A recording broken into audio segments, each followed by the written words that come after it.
Assalamualaikum warahmatullahi wabarakatuh.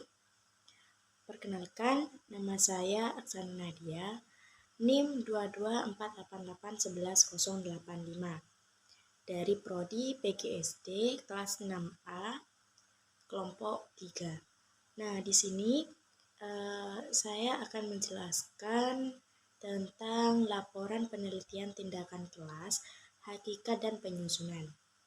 Nah, presentasi ini akan membahas esensi laporan penelitian tindakan kelas atau PTK dan panduan penyusunannya. Nah, PTK ini merupakan alat penting untuk meningkatkan kualitas pembelajaran di kelas. Selanjutnya, apa itu penelitian tindakan kelas atau PTK? Nah, di sini ada beberapa definisi. Di sini ada definisi, tujuan utama, dan siklus iteratif. Yang pertama, definisi PTK itu sendiri. PTK adalah penelitian reflektif guru untuk memecahkan masalah pembelajaran di dalam kelas. Nah, jadi guru itu menjadi peneliti yang aktif mengamati dan menganalisis kegiatan belajar mengajar, lalu mencoba solusi tertentu agar pembelajaran jadi lebih efektif. Nah, jadi contohnya itu seperti seorang guru bahasa Indonesia itu menyadari bahwa siswanya sering kesulitan dalam menulis teks narasi. Nah, lalu ia mencoba menggunakan media gambar seri untuk membantu siswanya itu menulis cerita. Nah, setelah diterapkan, guru mengamati hasilnya dan merefleksikan apakah cara itu berhasil atau tidak. Nah, selanjutnya tujuan utama. Nah, tujuan utama itu meningkatkan praktik mengajar dan hasil belajar siswa secara konkret.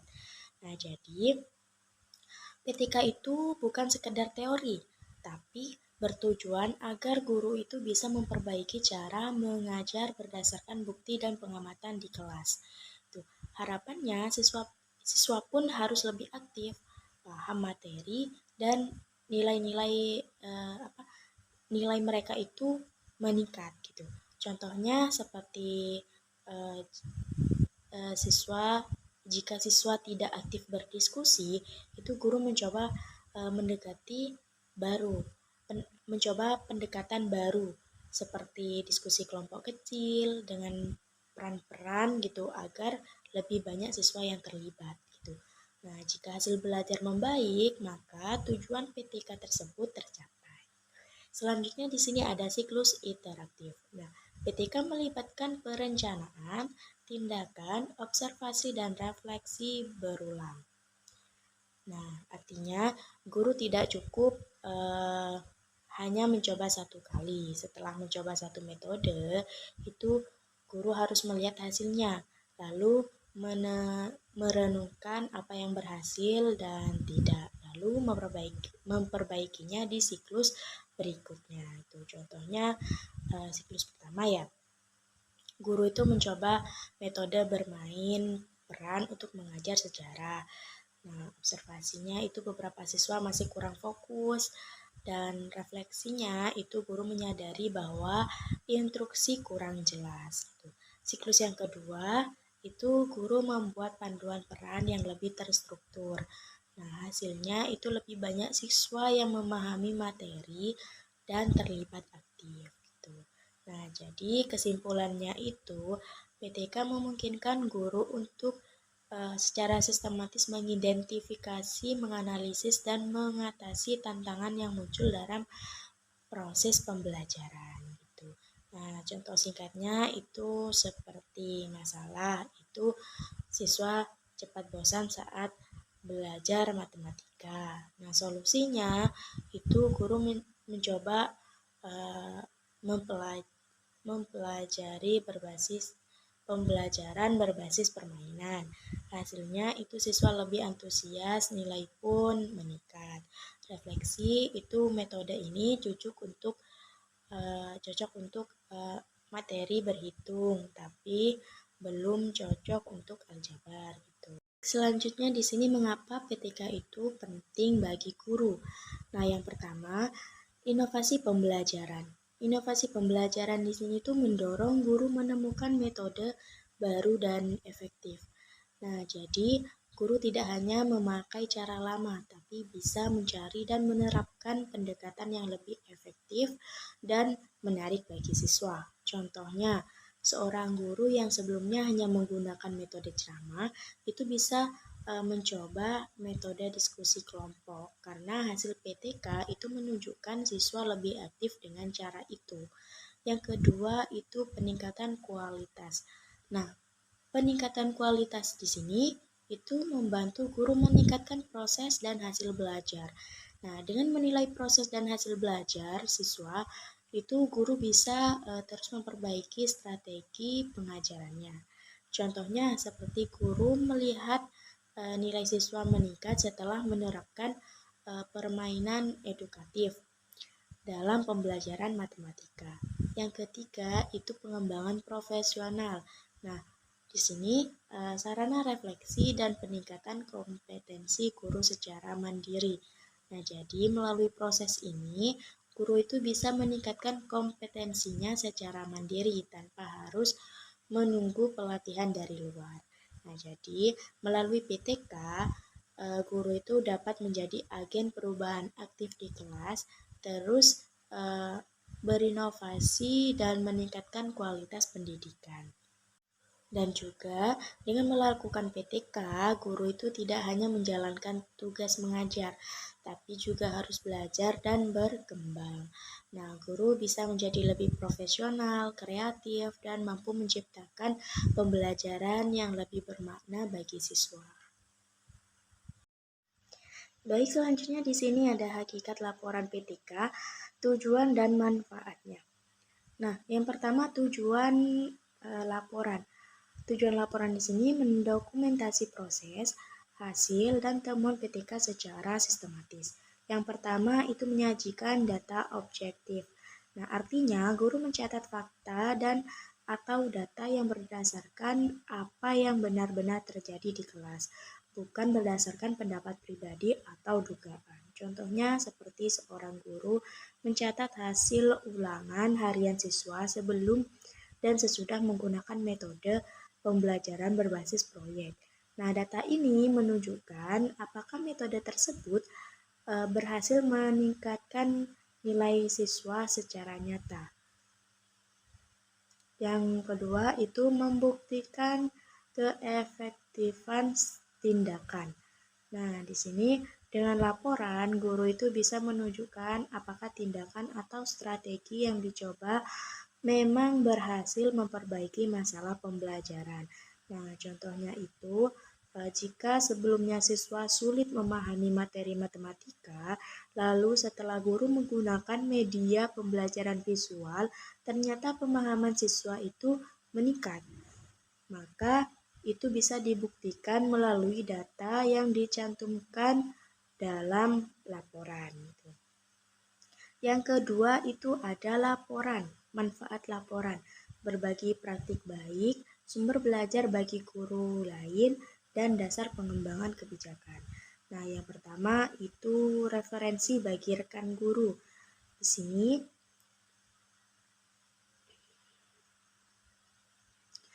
artinya, laporan PTK itu bisa menjadi contoh atau inspirasi bagi guru lain untuk mengatasi masalah pembelajaran serupa. Contohnya, jika seorang guru menemukan bahwa permainan edukatif efektif untuk meningkatkan keterampilan membaca siswa kelas berapa gitu. Nah, guru lain bisa mencoba metode tersebut gitu. Sebagai yang kedua itu dasar pengembalian keputusan sekolah. Nah, di sini itu temuan dari laporan PTK itu bisa menjadi masukan bagi kepala sekolah atau pihak manajemen untuk membuat kebijakan yang lebih baik dan proses pembelajaran. Contohnya, jika banyak guru berhasil meningkatkan hasil belajar secara dengan metode tertentu, itu sekolah bisa mendorong penggunaan metode tersebut secara lebih luas gitu. Nah, laporan PTK bukan sekedar formalitas, melainkan bukti nyata dari upaya guru dalam meningkatkan kualitas pembelajaran. Baik, selanjutnya di sini sistematika laporan PTK yang efektif. Di sini ada 7 bagian dari bagian awal sampai bagian akhir. Bagian awal itu terdapat halaman judul, di mana halaman judul ini menyajikan judul penelitian, nama penelitian, instansi, dan tahunnya. Terus lembar pengesahan. Lembar pengesahan ini biasanya tanda tangan dari kepala sekolah atau pembimbing sebagai bentuk persetujuan. Terus ada abstrak. Abstrak di sini itu ringkasan penelitian atau latar belakang, tujuan metode, hasil, dan kesimpulan. Terus ada kata pengantar. Kata pengantar di sini ucapan terima kasih dan maksud laporan. Terus daftar isi. Daftar isi di sini itu panduan isi laporan berdasarkan halaman yang tadi itu. Yang kedua, bab 1. Bab 1 pendahuluan. Bab 1 pendahuluan itu terdiri dari latar belakang. Di sini isinya itu alasan mengapa penelitian itu dilakukan gitu. Terus ada rumusan masalah. Rumusan masalah di sini tuh pertanyaan utama yang ingin dijawab dalam penelitian tersebut. Terus ada tujuan. Tujuan di sini tuh apa yang ingin dicapai. Ada manfaat PTK. Nah, manfaat PTK ini biasanya manfaat bagi guru, bagi siswa, dan bagi sekolah. Terus bab 2 di sini tuh kajian pustaka. Kajian pustaka berisi teori yang relevan dan penelitian terdahulu yang mendukung. Yang keempat itu bab 3. Bab 3 metode penelitian. Yang isinya itu desain, biasanya itu menggunakan observasi atau perencanaan gitu. Terus ada subjek, itu siapa yang diteliti, misalnya siswa kelas 5 gitu. Terus ada instrumen. Instrumen di sini tuh alat yang digunakan atau lembar observasi atau tes gitu. Prosedur sini itu langkah-langkah dalam setiap siklus. Yang terakhir itu teknik analisis data. Itu cara menilai hasil atau deskriptif, kuantitatif, atau kualitatif. Terus bab 5 itu isinya itu bab 4 hasil dan pembahasan. Isinya deskripsi data, itu nilai hasil tindakan atau per siklus. Terus ada analisis dan interpretasi. Itu maksudnya menganalisis apa tujuan yang tercapai gitu. Terus dan pembahasan temuan. Biasanya itu dibandingkan dengan teori atau penelitian lain gitu. Yang keenam, bab 5, kesimpulan atau saran. Isinya itu kesimpulan, itu menyimpulkan hasil utama. Terus di sini ada implikasi, dampak bagi praktik pembelajaran. Terus ada rekomendasi, itu saran untuk guru lain atau penelitian lanjut. Yang ketujuh itu bagian akhir. Bagian akhir itu isinya daftar pustaka. Biasanya itu semua sumber yang digunakan ditulis sesuai kaidah. Terus ada lampiran. Lampiran di sini itu instrumen atau data mentah dan dokumentasi foto kegiatan. Yang terakhir itu penutup. Penutup di sini tuh struktur di atas memastikan laporan PTK tersusun sistematis, mudah dipahami, dan dapat dipertanggungjawabkan secara akademik maupun praktis di dunia pendidikan. Baik, selanjutnya di sini ada tips menulis laporan PTK yang berkualitas. Yang pertama itu jelas dan ringkas. Nah, gunakan bahasa lugas, hindari jargon berlebihan. Nah, maksudnya di sini itu gunakan kalimat yang lugas dan langsung ke inti gitu. Hindari istilah teknis yang rumit dan tidak umum. Tujuannya itu agar pembaca baik guru lain maupun pengawas itu bisa cepat memahami isi laporan tanpa harus menebak-nebak maksudnya. Terus yang kedua itu data akurat, sajikan data hasil observasi dan instrumen dengan tepat. Nah, jadi data yang disajikan itu dalam laporan harus benar-benar diambil dari kegiatan nyata. Misalnya observasi kelas, angket siswa, dan hasil tes gitu.